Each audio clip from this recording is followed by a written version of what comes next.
Arshit Kumar Pandey, and in this video I am going to cover the concept of de Broglie hypothesis।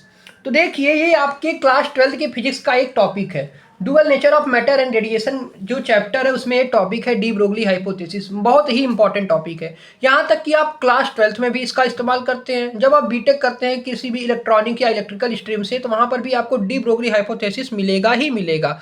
यानी de Broglie hypothesis का इस्तेमाल हम वहाँ पर भी करते हैं। यानी डी ब्रोगली मतलब कि आप इसका इस्तेमाल आप यह कर सकते हैं कि 12th के बाद पढ़ेंगे कि नहीं, तो पढ़ेंगे, ये आएगा ही आएगा। जैसे कि इलेक्ट्रॉनिक्स एंड कम्युनिकेशन की बात करें तो वहाँ पर आता है एक इलेक्ट्रॉनिक डिवाइसेस चैप्टर, वहाँ पर ये टॉपिक पक्का ही रहेगा। मॉडर्न फिजिक्स हो गया या एडवांस फिजिक्स हो गई, उसमें मॉडर्न फिजिक्स से रिलेटेड डी ब्रोगली हाइपोथेसिस हमेशा आता है। या ऑप्टिकल कम्युनिकेशन एक चैप्टर है, जैसे कि इंजीनियरिंग की बात करते हैं तो उसमें भी वेवलेंथ से रिलेटेड है, तो वहाँ पर भी डी ब्रोगली का इस्तेमाल करते हैं। यानी आप यह कह सकते हैं, इसको स्किप ना कर सकते हैं, बहुत ही इंपॉर्टेंट पार्ट है। कौन? De Broglie hypothesis. De Broglie hypothesis मतलब आप यह कह सकते हैं हाइपोथेसिस क्या होता है, एक प्रकार की सोची समझी कहानी ना, वही होता है हाइपोथेसिस। वही क्या होता है? वही होता है आपका हाइपोथेसिस होता है। तो डी ब्रोगली की हाइपोथेसिस क्या थी, ये क्वेश्चन आता है। तो डी ब्रोगली की हाइपोथेसिस यह थी कि देखिए डी ब्रोगली ने क्या अपने मन में कुछ सोच रहे थे, मतलब कि वो साइंटिस्ट थे एक प्रकार के, तो उन्होंने अपने मन में एक सोचा कि जो जितने भी मूविंग पार्टिकल होते हैं, यानी जितने भी मटेरियलिस्टिक मूविंग पार्टिकल होते हैं, क्या उनके पास वेव एसोसिएटेड होता है। उन्होंने यही बताया हमको कि जितने भी मूविंग पार्टिकल होते हैं उनके पास क्या होता है, वेव एसोसिएटेड होता है।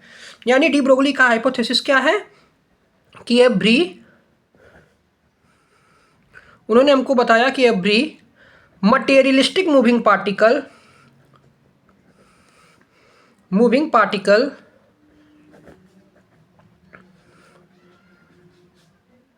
have a wave associated with it। यानी अगर कोई मूविंग पार्टिकल होगा तो उसके पास क्या होगा, उसके पास वेव होगा ही होगा। यही डी ब्रोगली का हाइपोथेसिस है। ठीक, यानी उन्होंने हमको वेवलेंथ के बारे में बताया, लेमडा की वैल्यू के बारे में बताया, यानी lambda is equal to h/p होती है। डी ब्रोगली हाइपोथेसिस यही हमको बताता है। यानी डी ब्रोगली का हाइपोथेसिस आएगा तो ये लिखेंगे कि जितने भी मटेरियलिस्टिक मूविंग पार्टिकल होते हैं उनके पास वेव एसोसिएटेड होता है, या आप यह कह सकते हैं कि every moving particle having wave associated with it. ये भी सही है, ये भी सही है। ठीक, यानी lambda is equal to h/p होता है। अब यहाँ पर h क्या है, तो आप पढ़े होंगे, बार बार फिजिक्स में आता है, प्लैंक कांस्टेंट। प्लैंक कांस्टेंट इसकी वैल्यू होती है 6.626 इंटू 10⁻⁻34 जूल सेकेंड। यानी p क्या है यहाँ पर, p हो गया मोमेंटम। मोमेंटम मतलब जहाँ पर मास और वेलोसिटी का प्रयोग हो, यानी किसी भी पार्टिकल के लिए हम मोमेंटम का इस्तेमाल करते हैं। और पार्टिकल कैसा होना चाहिए, मूविंग पार्टिकल होना चाहिए। ठीक, तो वहाँ पर हम मोमेंटम मतलब मास इंटू वेलोसिटी भी लिख सकते हैं। p का मतलब हो गया मोमेंटम। लैम्डा क्या है, वेवलेंथ। वेवलेंथ किसके लिए, किसी वेव के लिए हम वेवलेंथ निकालते हैं, आप यह कह सकते हैं। मोमेंटम किसके लिए निकालते हैं, तो हम कह सकते हैं फोटोन हो गया, उनके लिए हम मोमेंटम का इस्तेमाल कर सकते हैं। ठीक, तो यही है डी ब्रोगली का हाइपोथेसिस। अब तो आपके मन में समझ में आ गया होगा कि डी ब्रोगली का हाइपोथेसिस क्या होता है। डी ब्रोगली का हाइपोथेसिस आपको यह बताता है कि जितने भी मूविंग पार्टिकल होते हैं, जितने भी मटेरियलिस्टिक मूविंग पार्टिकल होते हैं, उनके पास क्या होता है, उनके पास वेव एसोसिएटेड विथ इट होता है। यानी lambda is equal to h/p होता है। ठीक, ये है डी ब्रोगली का हाइपोथेसिस। अब आपके मन में ये कहानी आएगी कि अगर हम जैसे कि बॉल वॉल खेलते हैं तो वहाँ पर भी तो हम लैम्डा की वो भी तो एक प्रकार का वेव ही है। तो यहाँ पर आप यह कह सकते हैं कि वहाँ पर जो लैम्डा की वैल्यू आती है, जैसे मान लीजिए कि जैसे कि आप बॉल खेल रहे हैं, मान लीजिए आपका मास है कुछ, मान लीजिए 100 किलोग्राम, ठीक है। और उसके बाद आपने एक बॉल को 10 मीटर पर सेकंड से फेंका। ठीक, अगर आपको यहाँ पर क्या करना है, वेवलेंथ पूछूं तो वेवलेंथ कैसे निकालेंगे, h/p कर देंगे। h और p की वैल्यू क्या होती है, मास इंटू वेलोसिटी। ठीक, h की वैल्यू क्या है 6.626 इंटू 10⁻⁻34। ठीक, मास क्या है 100 किलोग्राम और इसकी वेलोसिटी क्या है 10 मीटर पर सेकंड। ठीक है, तो यहाँ पर जब लैम्डा की वैल्यू कैलकुलेट करेंगे तो करीब करीब 6.626 इंटू 10⁻27 एंगस्ट्रॉन्ग आएगी। यानी यहाँ पर लैम्डा की वैल्यू बहुत ही कम हो गई। इसीलिए हम बड़े बड़े पार्टिकल पर डी ब्रोगली का इस्तेमाल नहीं कर सकते। अब आपको समझ में आ गया होगा कि हम जो गेंदा फेंकते हैं, बॉल फेंकते हैं, जो भी है चीज़, वहाँ पर हम डी ब्रोगली का हाइपोथेसिस का इस्तेमाल नहीं करेंगे। बॉल, जहाँ हम बॉल और क्रिकेट खेलते हैं वहाँ पर हम डी ब्रोगली का हाइपोथेसिस का इस्तेमाल क्यों नहीं करेंगे? क्योंकि वहाँ पर लेमडा की वैल्यू, यहाँ पर आपको देख सकते हैं कि मैंने यहाँ पर फार्मूला रख कर डायरेक्ट लेमडा की वैल्यू निकाली, जिसकी वैल्यू 6.626 इंटू 10⁻⁻27 एंगस्ट्रॉन्ग आ गई। यानी लेमडा की वैल्यू बहुत ही स्मॉल है, वेरी वेरी स्मॉल बोल सकते हैं। इसीलिए हम वहाँ पर डी ब्रोगली का इस्तेमाल नहीं कर सकते। ठीक, अब बात करते हैं किसकी? इलेक्ट्रॉन, स्मॉलर पार्टिकल पर। तो स्मॉलर पार्टिकल पर ही डी ब्रोगली का हाइपोथेसिस वैलिड है। यानी आप यह लिख सकते हैं कि de Broglie hypothesis is valid. अब यहाँ से आप यह सीख चुके हैं कि जो डी ब्रोगली का हाइपोथेसिस है, हाइपोथेसिस जो है वो किस पर वैलिड है? स्मॉलर पार्टिकल पर वैलिड है। अब इसका प्रूफ कैसे होगा? तो अभी मैं आपको करके दिखा रहा हूँ। ठीक, स्मॉलर पार्टिकल पर ये वैलिड है। अब देखिए, स्मॉलर पार्टिकल पर डी ब्रोगली हाइपोथेसिस लगाते हैं। मान लीजिए हम इलेक्ट्रॉन लाइक पार्टिकल की बात कर रहे हैं। ठीक, तो इतना आप नोट कर लीजिए तब तक। यानी हम यहाँ पर ये जो पोर्शन है, यहाँ पर ये दिखाया गया है कि इसमें हम लार्ज पार्टिकल पर डी ब्रोगली हाइपोथेसिस का इस्तेमाल क्यों नहीं कर सकते? क्योंकि लेमडा की वैल्यू बहुत ही स्मॉल आती है। अगर हम स्मॉल पार्टिकल पर इस्तेमाल करते हैं डी ब्रोगली का, तो वहाँ पर लेमडा की वैल्यू इससे तो ज़्यादा ही होगी, कम नहीं होगी। ठीक है, तो वहाँ पर इस्तेमाल करते हैं। यानी डी ब्रोगली का इस्तेमाल हम स्मॉलर पार्टिकल जैसे कि इलेक्ट्रॉन हो गया वहाँ पर इस्तेमाल करेंगे। ठीक है, कैसे इस्तेमाल करेंगे? अब एक बार मैं आपको इलेक्ट्रॉन की वैल्यू मास और वेलोसिटी के टर्म में उसकी लेमडा की वैल्यू को निकाल देता हूँ, वहाँ से आपको समझ में आ जाएगा क्योंकि de Broglie hypothesis smaller particle पर ही क्यों लगता है। ठीक है, तो देखिए, अगर हम बात करें इलेक्ट्रॉन लाइक पार्टिकल पर, यानी इलेक्ट्रॉन की बात करें तो बहुत ही स्मॉल पार्टिकल होता है, स्मॉलर पार्टिकल है ना। ठीक है, तो इसकी मास की वैल्यू की क्या हो जाएगी? मास हो जाएगा 1.9.1 into 10⁻⁻31 kilogram. Mass of electron ये होता है। वेलोसिटी कितनी होती है? तो वेलोसिटी मान लीजिए 10⁻6 मीटर वेलोसिटी होती है इलेक्ट्रॉन की, 10⁻6 मीटर पर सेकेंड। मास इलेक्ट्रॉन का होता है 9.1 इंटू 10⁻31 और वेलोसिटी कितनी हो रही है? 10⁻6 मीटर पर सेकेंड। जैसे कि लैम्डा इज इक्वल टू होता है h/p, इसको h/m भी लिख सकते हैं, h/√2m/ke भी लिख सकते हैं। अभी आएगा एक्सप्रेशन, आगे बताऊंगा। तो हमको इस वाले एक्सप्रेशन का इस्तेमाल करना है, lambda is equal to h/m भी। ठीक, h की वैल्यू क्या होती है? 6.626 इंटू 10⁻34। मास क्या है इलेक्ट्रॉन का? 9.1 इंटू 10⁻31 किलोग्राम। ठीक, वेलोसिटी क्या है? 10⁻6 मीटर पर सेकेंड। ठीक, जब इसको आप सॉल्व करेंगे, ठीक, तो इसकी लेमडा की वैल्यू आएगी करीब करीब 7.33 इंटू 10⁻10 मीटर। यानी लेमडा की वैल्यू 7.10⁻10 मीटर क्या होता है? 7.33 एंगस्ट्रॉम। यहाँ पर आप देख सकते हैं लेमडा की वैल्यू कितनी आ गई? 7.33 एंगस्ट्रॉम। वहीं जब आप लार्जर पार्टिकल पर लगा रहे थे तो वहाँ पर कितनी वैल्यू आ रही थी? 6.62526 इंटू 10⁻27 एंगस्ट्रॉम। तो वो बहुत ही स्मॉल था लेमडा की वैल्यू। यहाँ पर इस लेमडा की वैल्यू स्मॉल उतनी नहीं है। तो यहाँ से आपने यह सीखा कि स्मॉलर पार्टिकल पर ही डी ब्रोगली का इस्तेमाल करेंगे। ठीक, अब डिफरेंट टर्म्स होते हैं, जैसे कि lambda is equal to h/p हो गया। ठीक, एक हो गया h/m भी हो गया।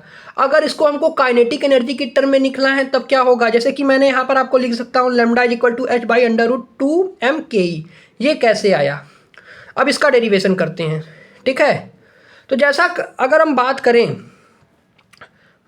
करते हैं केस वन में हम बात करते हैं कि अगर हमको वेवलेंथ को इन टर्म्स ऑफ, अगर हमारे पास काइनेटिक एनर्जी है, यानी मास और वेलोसिटी की जगह काइनेटिक एनर्जी है, तो वहाँ पर हम लेमडा की वैल्यू को कैसे निकालेंगे? तो वहाँ पर फार्मूला क्या बनेगा? यानी इस वाले पोर्शन को डिराइव करेंगे, h/√2m/ke को डिराइव करेंगे। कैसे? जैसे जानते हैं कि कोई मास है, यहाँ पर उसकी वेलोसिटी भी है, तो मास और वेलोसिटी से क्या काइनेटिक एनर्जी उत्पन्न होती है? उसकी वैल्यू होती है 12mv²। ठीक, इसको आप इक्वेशन नंबर 1 मान लीजिए। अब हम जानते हैं कि मोमेंटम क्या होता है? Mass into velocity. ठीक है सर, इसको इक्वेशन नंबर 2 मान लीजिए। ठीक, फ्रॉम इक्वेशन 2 इक्वेशन 2 से आप क्या कह सकते हैं कि जो वेलोसिटी है, इस वेलोसिटी को हम क्या लिख सकते हैं, p/m लिख सकते हैं। ठीक है सर, ठीक। अब क्या कीजिए, अब काइनेटिक एनर्जी क्या होता है, काइनेटिक एनर्जी तो होता है आपका हाफ mv²। अब यहाँ पर v की जगह p रख देंगे, p/m रख देंगे, तो हाफ p²/m² रख देंगे, तो m से m कैंसिल आउट हो जाएगा। तो क्या बचा आपके पास, इसकी वैल्यू हो गई p²/2m बच गई। ठीक है, यानी यहाँ से हमको काइनेटिक एनर्जी की वैल्यू p²/2m हो गई। यानी हम यह कह सकते हैं कि p की वैल्यू p² की वैल्यू 2m ke हो गई। ठीक, अब इसको आगे सॉल्व करेंगे तो यहाँ से मोमेंटम की जगह क्या हो जाएगी, इसकी वैल्यू √2m ke। ठीक, देख सकते हैं कैसे यहाँ पर आ गया, p की जगह हमने √2m ke ले दिया। ke क्या है, काइनेटिक एनर्जी है। तो इन टर्म्स ऑफ काइनेटिक एनर्जी अगर हमको वेवलेंथ निकला है तो क्या लिख सकते हैं, h/√2m h/p लिख सकते हैं। अब यहाँ पर p की वैल्यू क्या है, √2m ke है, तो h/√2m ke है। ठीक, तो देख ले सकते हैं कि यहाँ पर लेमडा की value in terms of kinetic energy आ गई। तो इस तरह से डिराइव करेंगे। ठीक है, अब इसी तरह से हम, जैसे कि एक और फार्मूला होता है, लेमडा = h/√2m। अब काइनेटिक एनर्जी की तरह असलरेटेड पोटेंशियल की अगर हम बात करें तो वहाँ पर काइनेटिक एनर्जी की जगह आ जाता है q × v। ठीक, अब हम इसको डिराइव करते हैं, चलिए। ठीक है, इस वाले टर्म्स को इन टर्म्स ऑफ असलरेटेड पोटेंशियल। ठीक, लेमडा की वैल्यू, तो काइनेटिक एनर्जी का टर्म कैसे डिराइव हुआ यहाँ पर आपको समझ में आ गया होगा। अब हम इस वाले पोर्शन को डिराइव करते हैं in terms of accelerated potential. ठीक, अब हमको क्या करना है, अब हमको in terms of accelerated potential, in terms of accelerated potential हमको क्या करना है, लेमडा की वैल्यू निकालना है। यानी लेमडा = h/√2m³ को डिराइव करना है। क्या करना है, इसी को हमको डिराइव करना है। यही क्या है, असलरेटेड पोटेंशियल है, इसी को हमको क्या करना है, डिराइव करना है। ठीक है, अब देखिए, अब आप जानते हैं कि मान लीजिए कि कोई यहाँ पर पार्टिकल है, इसको यहाँ पर जाना है, तो इस वाले पार्टिकल को अगर यहाँ पर जाना है तो क्या करना पड़ेगा, कुछ काम करना पड़ेगा। इस चार्ज को यहाँ पर पहुँचाना है तो कुछ काम करना पड़ेगा ना, तभी तो ये चार्ज यहाँ से यहाँ तक पहुँच जाएगा। तो हम यह कह सकते हैं इसको कुछ वेलोसिटी मिलेगी तभी ये पहुँचेगा। यानी यहाँ पर जो वर्क डन होगा वो किसके बराबर हो जाएगा, वो आपके बराबर हो जाएगा q × v के। आपको पता होगा कि अगर कोई असलरेटेड चार्ज पार्टिकल मूव करता है तो वो क्या करता है, काइनेटिक एनर्जी को, वर्क जो होता है वो काइनेटिक एनर्जी के बराबर हो जाता है। यानी आप यह कह सकते हैं कि जो ये वर्क है, this work is done on the expense of kinetic energy. ये वर्क किसके बराबर हो गया, एक्सपेंस ऑफ काइनेटिक एनर्जी के बराबर हो गया। यानी यहाँ पर जो काइनेटिक एनर्जी है किसके बराबर हो गई, वर्क डन के बराबर हो गई। और वर्क डन कितना बराबर, किसके बराबर है, q × v। ठीक, तो अभी आपने पढ़ा था लेमडा = होता है h/p in terms of momentum, h/mv भी लिख सकते हैं इसको, और इन terms of kinetic energy √2m ke लिख सकते हैं। लेकिन इस वाले एक्सप्रेशन से असलरेटेड पोटेंशियल में जो वर्क डन है वो किसके बराबर हो गया, q × v। यानी काइनेटिक एनर्जी q × v के बराबर हो गई। तो लेमडा = h/√2m³ के बराबर हो गया। यही हमको डिराइव करना था, तो ये डिराइव हो गया। ठीक है, अब आपको समझ में आया ना, अब आपको समझ में आ गया होगा। अब कहीं कहीं अगर आपके पास, देखिए, अब एक एक्सप्रेशन और होता है कि जैसे मान लीजिए कि अगर आपको बस वेलोसिटी पता है, अगर आपको जैसे जेईई एडवांस या जेईई मेंस में कभी कभी क्वेश्चन इससे पूछ लेते हैं कि आपको केवल वेलोसिटी दिया है, v दिया है, आपको वेवलेंथ निकालना है, तो कैसे निकालेंगे। तो देखिए, इसके लिए एक फार्मूला होता है कि लेमडा की वैल्यू होती है 12.28 × 10⁻√v। यानी देखिए, लेमडा की वैल्यू अगर आपको वेलोसिटी दिया है तो इस वाले एक्सप्रेशन का इस्तेमाल करेंगे, 12.28 / √v, इस वाले एक्सप्रेशन का इस्तेमाल करेंगे। और ये किसके लिए वैलिड है? फॉर ओनली, ये किसके लिए वैलिड है? तो ये वैलिड है only for electron like particle, electron के लिए वैलिड है ये वाला जो एक्सप्रेशन है, सब पर मत लगा दीजिएगा। अगर आपको वेलोसिटी पता है इलेक्ट्रॉन की तो वहाँ पर आप वेवलेंथ निकाल सकते हैं इस वाले फार्मूला से, lambda equal to 12.28 upon root V. ठीक, तो यहाँ पर आपने डी ब्रोगली हाइपोथेसिस को पूरी तरह से पढ़ लिया है। अब कभी कभी देखिए, कभी कभी आपको डी ब्रोगली का वेवलेंथ अगर आपको किसके टर्म्स में लिखना है, जैसे मान लीजिए कि गैस मॉलिक्यूल की टर्म्स में लिखना है, तो वहाँ पर क्या होता है? तो वहाँ पर भी कुछ होता है, जैसे कि 3mkT आता है एक्सप्रेशन, यानी एब्सोल्यूट टेम्परेचर, और अगर टेम्परेचर का टर्म आ गया तो क्या करेंगे? ठीक, तो उसके लिए हम बाद में आपको बताऊंगा, क्योंकि वो ज़्यादा ही टफ हो जाएगा, नहीं तो बता ही देता हूँ, चलिए ठीक है। तो यहाँ तक आपको समझ में आ गया होगा, यानी आपने अभी तक कौन कौन से फार्मूले का इस्तेमाल किया। Lambda is equal to h/p, h/mv, h upon under root 2m/ke, ठीक, और h upon under root 2m³ भी। और एक फार्मूला मैंने बताया जो इलेक्ट्रॉन लाइक पार्टिकल के लिए होता है 12.8 इंटू रूट भी, ठीक, 12.8 इंटू रूट भी, एक फार्मूला ये होता है। और एक फार्मूला और होता है फॉर एवरी पार्टिकल के लिए 150 बटे रूट भी, ये भी एक फार्मूला और होता है लैम्डा का, जैसे कि lambda is equal to h/p यहाँ पर लिखते हैं।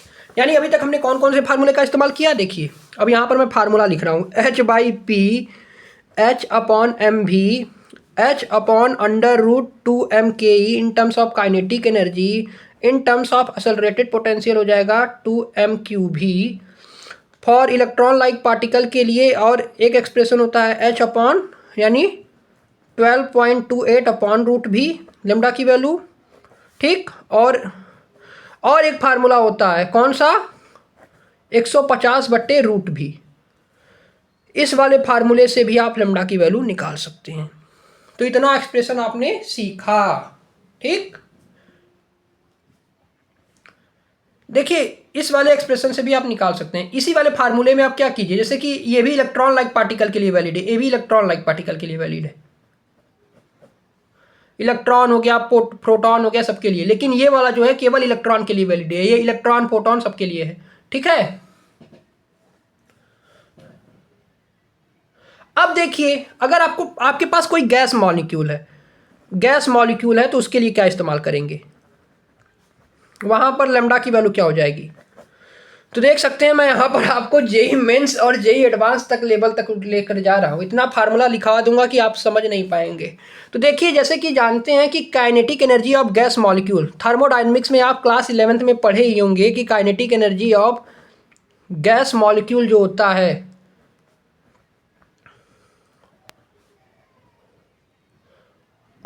उसकी वैल्यू होती है F/2 kT, ठीक। जहाँ पर F क्या होता है, डिग्री ऑफ फ्रीडम,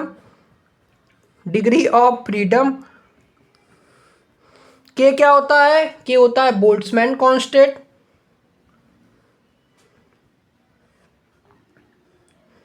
T क्या होता है एब्सोल्यूट टेम्परेचर, जिसको हम किस में लेते हैं, हमेशा केल्विन में लेते हैं,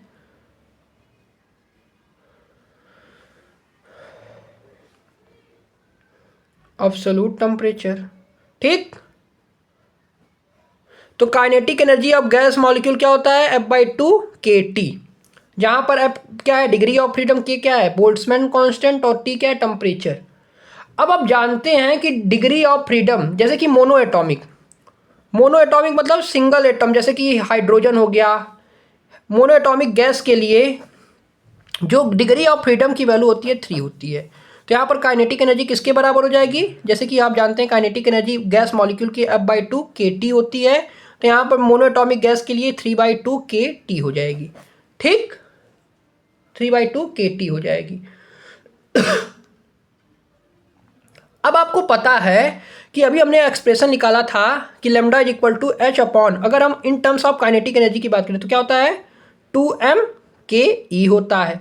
अब यही जो इक्वेशन, इसको हम मान लेते हैं इक्वेशन 1 है, इसी इक्वेशन 1 को हम इस वाले इक्वेशन 2 में पुट कर देते हैं। यानी हम क्या करते हैं, putting the value of kinetic energy in equation 2।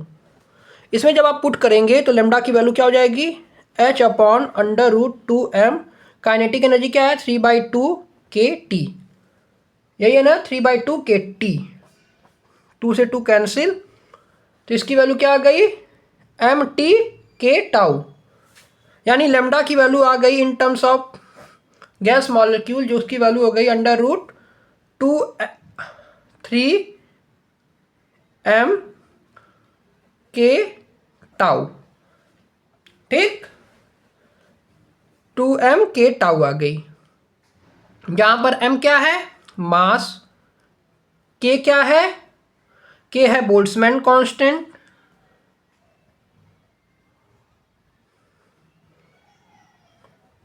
और T क्या है, आपको पता है ये क्या है, ये एब्सोल्यूट टेम्परेचर। ठीक, तो इस तरह से अगर गैस मॉलिक्यूल के लिए आता है तो इसकी वैल्यू होती है h/√3m k टाउ, जहां पर k क्या है, बोल्ट्जमैन कांस्टेंट है। ठीक, अब मोनोएटॉमिक गैस क्या होता है, मोनोएटॉमिक जैसे कि हीलियम हो गया, हीलियम क्या है, मोनोएटॉमिक गैस है। ठीक, हीलियम हो गया, हाइड्रोजन भी हो सकता है, सिंगल हाइड्रोजन की अगर हम बात करें, हीलियम, जैसे कि हीलियम ज़्यादातर मोनोएटॉमिक का रोल प्ले करता है। ठीक, तो अगर आपको पूछ सकता है कि अगर मान लीजिए कि इन terms of kinetic, in terms of gas molecule लिखना है तो लेमडा की वैल्यू क्या आ जाएगी, h/√3m kT। यानी अभी तक हमने कितने एक्सप्रेशन को डिराइव कर दिया, lambda is equal to h/p, h/m भी, h/√2m ke, h/√2m q in terms of accelerated potential for electron like particle के लिए लेमडा की वैल्यू 12.28/√b और which is equal to √150/√b for every particle. और एक term और lambda की हमने सीखा, h/√3m kT। h यहाँ पर भी क्या है, प्लैंक कांस्टेंट ही है, कुछ और मत सोच लेना। ठीक है, प्लैंक कांस्टेंट है।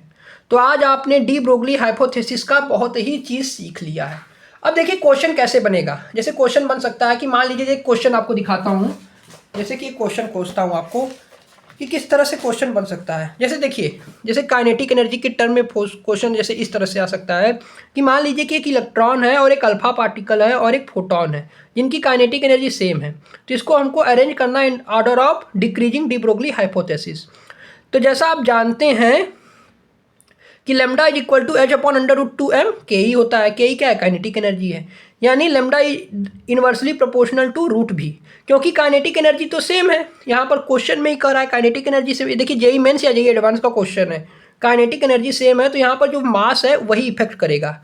तो हम जानते हैं कि मास ऑफ इलेक्ट्रॉन होता है 1/1837 AMU, प्रोटॉन क्या होता है 1 AMU, वहीं अल्फा पार्टिकल 4 AMU होता है।